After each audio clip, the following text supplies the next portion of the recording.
السلام علیکم ناظرین، آج ہم انشاءاللہ العزیز سورۃ البقرہ کی آیت نمبر 47 اور 48 کی تفسیر پڑھیں گے۔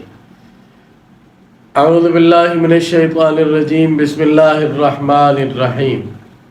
یا بنی اسرائیل اذکروا نعمتی التی انعمت علیکم وانی فضلتکم علی العالمین۔ اے بنی اسرائیل، اے اولاد یعقوب، یاد کرو میری نعمت جو میں نے تم پر کی، اور یہ یاد کرو کہ میں نے تمہیں فضیلت دی تمام جہان والوں پر۔ اللہ تعالیٰ کے بنی اسرائیل پر بہت سے انعامات ہوئے، ان کا ذکر ہم پیچھے کر چکے ہیں۔ اس آیت میں اللہ تعالیٰ بنی اسرائیل کو یہی فرما رہے ہیں کہ میری اس نعمت کو یاد کرو۔ ایمان لانے کی بلیغ دعوت ہے یہ بنی اسرائیل کو، حضور نبی کریم صلی اللہ علیہ وسلم پر ایمان لانے کی دعوت ہے یہ۔ اللہ تعالیٰ اپنے انعامات یاد کروا کر بتا رہے ہیں کہ محسن کا احسان مانو اور اس کے رسول پر ایمان لاؤ۔ اس آیت میں یہ ہے کہ میں نے تمہیں فضیلت دی تمام جہان والوں پر۔ بنی اسرائیل کو اللہ تعالیٰ نے خاص چیزوں میں پوری دنیا پر فضیلت دی ہے۔ ان کو بعض وہ اللہ تعالیٰ کے انعامات حاصل ہیں جو کسی امت کو، نہ پہلے والی کو، نہ بعد والی کو، نہ ہماری امت کو وہ چیزیں حاصل ہیں جو خصوصی طور پر ان کو حاصل تھی۔ ایک تو ان میں سب سے زیادہ نبی آئے، ان پر من و سلوہ اترا، اور ان کو اللہ تعالیٰ نے بڑے دشمن سے نجات دی۔ اللہ تعالیٰ نے ان کے لیے صحراؤں میں ایک پتھر سے 12 چشموں کا بندوبست کیا، اور اس کے علاوہ دیگر بہت سارے انعامات ہیں بنی اسرائیل پر جو اللہ تعالیٰ کے مبذول ہوئے، اور اللہ تعالیٰ نے ان کو بہت ساری خصوصیات سے نوازا تمام جہان والوں پر۔ دوسرا ترجمہ یہ بھی ممکن ہے وَأَنِّي فَضَّلْتُكُمْ عَلَى الْعَالَمِينَ، اور میں نے تم کو جہان والوں کے خاص طبقے پر فضیلت دی جو اس وقت کے بنی اسرائیل کے علاوہ دیگر لوگ تھے، ان پر اللہ تعالیٰ نے فضیلت دی۔ یہ دو ترجمے اس طرح ہو سکتے ہیں کہ العالمین جو لفظ ہے اس پر جو الف لام داخل ہے، یہ استغراق کا بھی ہو سکتا ہے اور عہد خارجی کا بھی ہو سکتا ہے۔ یہ عربیت کے لحاظ سے ہے۔ اگر استغراق کا ہو تو اس کا معنی ہے کہ میں نے تم کو تمام جہان والوں پر فضیلت دی، اس کا معنی پھر ہو جائے گا کہ وہ خاص فضیلتیں جو سب پر تمہیں حاصل ہے۔ اگر عہد خارجی کا ہو تو متعین جہان والوں پر تمہیں فضیلت دی، جو اس زمانے کے دوسرے لوگ تھے ان پر بنی اسرائیل کو کلی فضیلت حاصل تھی۔ یعنی اگر جزوی فضیلت مراد لی جائے تو سارا جہان ہے، اور اگر کلی فضیلت مراد لی جائے تو بنی اسرائیل کے زمانے کے جو لوگ تھے ان پر بنی اسرائیل کو فضیلت دی۔ وَاتَّقُوا يَوْمًا لَا تَجْزِي نَفْسٌ عَن نَفْسٍ شَيْئًا، اور اس دن سے ڈرو جس دن کوئی شخص کسی شخص کی طرف سے مطالبہ ادا نہیں کرے گا۔ وَلَا يُقْبَلُ مِنْهَا شَفَاعَةٌ، اور نہ اس سے کوئی شفاعت قبول کی جائے گی۔ وَلَا يُؤْخَذُ مِنْهَا عَدْلٌ، اور نہ اس سے کوئی معاوضہ لیا جائے گا۔ وَلَا هُمْ يُنصَرُونَ، اور نہ ان لوگوں کی کوئی مدد کی جائے گی۔ انسان دنیا میں جب پھنس جائے تو کئی طریقوں سے اپنی جان چھڑاتا ہے۔ یہاں اللہ تعالیٰ بتا رہے ہیں کہ آخرت میں ان میں سے کوئی طریقہ بھی نہیں چلے گا۔ پہلا طریقہ کیا کہ کوئی شخص کسی شخص کی طرف سے مطالبہ ادا کرے۔ مثلا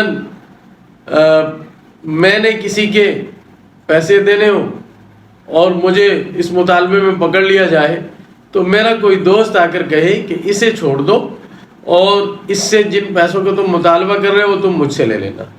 یعنی ایک شخص دوسری کی طرف سے ادائیگی کر دے، یہ دنیا میں طریقہ چلتا ہے۔ اللہ تعالیٰ فرما رہے ہیں کہ اس دن سے ڈرو جس دن کوئی شخص کسی کی طرف سے مطالبہ ادا نہیں کرے گا۔ یعنی ایسا نہیں ہوگا کہ جیسے کسی کے ذمے مثلا نماز فرض ہے اور دوسرا کہہ دے کہ میری نمازیں لے لو اور اس کی جان چھوڑ دو۔ اسی طرح زکوٰۃ اور دیگر فرائض کا حال ہے، جس کی جو ذمہ داری ہوگی وہ خود ہی اس کو بھگتے گا۔ کوئی شخص کسی کی طرف سے حق کے واجب ادا نہیں کرے گا، اس دن سب کو اپنی پڑی ہوگی۔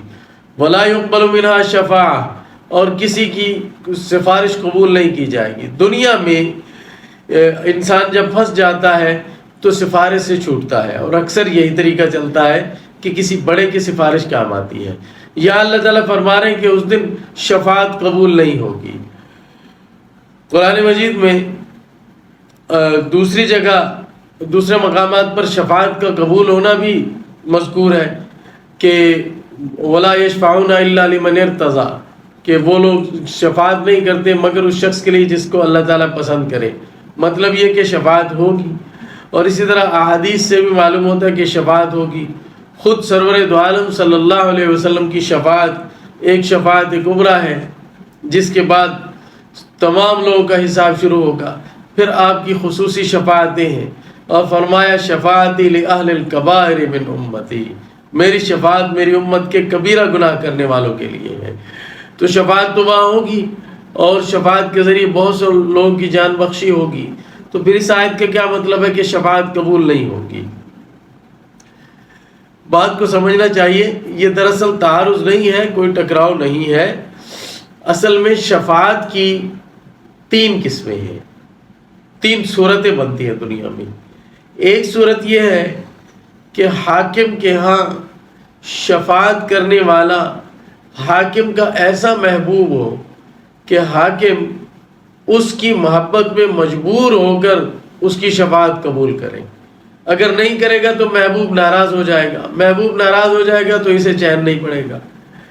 اللہ تعالیٰ کی بارگاہ میں ایسی کوئی شفاعت نہیں ہے۔ بلا شبہ اللہ تعالیٰ کو اپنے حبیب صلی اللہ علیہ وسلم سے جیسی محبت ہے، ایسی کسی محب کو اپنے محبوب سے نہیں ہے۔ اس محبت کی کوئی انتہا نہیں ہے۔ لیکن اس کے ساتھ یہ بھی سمجھنا چاہیے، یہ نازک بات بھی سمجھ لینی چاہیے کہ رب وہ ہوتا ہے جو مجبور نہ ہو۔ اللہ تعالیٰ اس بے حد و بے حساب محبت کے باوجود اس محبت کے ہاتھوں مجبور نہیں ہے، کیونکہ جو مجبور ہوتا ہے وہ خدا نہیں ہوتا۔ تو ایسی کوئی شفاعت نہیں چلے گی۔ دوسری قسم شفاعت کی یہ ہے کہ حاکم کے ہاں شفاعت کرنے والا حاکم کا کوئی ماتحت ایسا ہو جس کے بغیر اس کا کام نہیں چلتا۔ ایسے ہوتا ہے نا کہ دنیا میں ہوتے تو وہ ملازم ہیں، لیکن مالک کا حکم کام ان کے بغیر چل نہیں سکتا، ان کا متبادل کوئی اور ملتا نہیں، اور ایسے آدمی کو ناراض کرنے کی اس کے پاس گنجائش نہیں ہوتی مالک کو، مالک ہونے کے باوجود، اور وہ ملازم ہے، وہ اعلیٰ ہے، وہ ادنا ہے، لیکن اس کے باوجود وہ کام ایسا سنبھالتا ہے کہ اس کام کو کوئی اور کر نہیں سکتا، اس کا کام اس کے بغیر چلتا نہیں ہے۔ اللہ تعالیٰ کی بارگاہ میں ایسی کوئی شفاعت نہیں، اللہ تعالیٰ کا کوئی کام کسی کے بغیر نہیں رکتا۔ شفاعت کی تیسری قسم وہ ہے جس میں حاکم خود چاہتا ہے کہ معاف کرے، لیکن وہ چاہتا ہے کہ کوئی اس کی شفاعت بھی کر دے۔ جو اس کی شفاعت کرے تو معاف کریں گے، شفاعت کرنے والے کا مقام بھی بلند ہو جائے گا اور اس کی بھی عزت بن جائے گی۔ یہ شفاعت ہے باری تعالیٰ کی بارگاہ میں۔ یہ جو میں نے عرض کیا ہے شفاعت کی 3 قسمیں، اگر یہ نقطہ سامنے رکھ لیا جائے تو تمام اشکالات رفع ہو جاتے ہیں۔ جتنے اعتراضات یا اشکالات پیدا ہوتے ہیں شفاعت کے متعلق آیات اور احادیث کو لے کر، وہ سب کے سب رفع ہو جاتے ہیں۔ تو وہاں کوئی شفاعت نہیں چلے گی، یعنی ایسے کسی شخص کی شفاعت جس کی وجہ سے، ایسی سفارش جس کی وجہ سے حاکم مجبور ہو جائے۔ وَلَا يُؤْخَذُ مِنْهَا عَدْلٌ، اور کسی سے معاوضہ نہیں لیا جائے گا۔ دنیا میں ایسے ہوتا ہے کہ کسی کا کچھ دینا ہو اور وہ چیز موجود نہ ہو تو بدلے میں دوسری چیز دے دو، پیسے دے کر چھوٹ جاؤ، اور بہت ساری صورتیں ہیں۔ لیکن وہاں ایسا نہیں ہوگا، وہاں سکہ ایک ہی چل رہا ہے نیکیوں کا، تو وہاں کوئی آدمی معاوضہ یعنی پیسے اور مال و دولت نہیں دے سکے گا۔ وَلَا هُمْ يُنصَرُونَ، اور نہ ان لوگوں کی مدد کی جائے گی۔ دنیا میں پھنسے ہوئے آدمی کے لیے بچنے کا، چھٹنے کا ایک طریقہ یہ بھی ہوتا ہے کہ کوئی جتھے کے زور سے اور اپنے مددگاروں کے زور سے چھوٹ جائے، اور اس کی مدد کرنے کے لیے ایک ہجوم جمع ہو جائے، اس کے اپنے جمع ہو جائے، جس کی وجہ سے وہ چھوٹ جائے۔ قیامت میں ایسا کچھ بھی نہیں ہوگا۔ یعنی بچاؤ کی جتنی صورتیں ہیں وہاں ان میں سے کوئی صورت بھی کارگر نہیں ہے، کوئی صورت پیش ہی نہیں آئے گی کہ کوئی شخص نہ کسی کی طرف سے مطالبہ ادا کرے گا، نہ کسی کی شفاعت چلے گی، اور نہ کسی سے معاوضے میں مال لیا جائے گا، اور نہ کہ کوئی آدمی اپنے جتھے کے زور پر چھوٹ سکے گا۔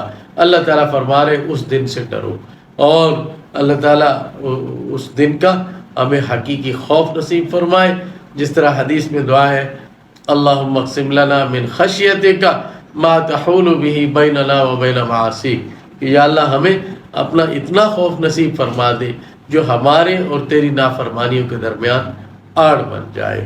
آمین۔ وآخر دعوانا الحمدللہ رب العالمین۔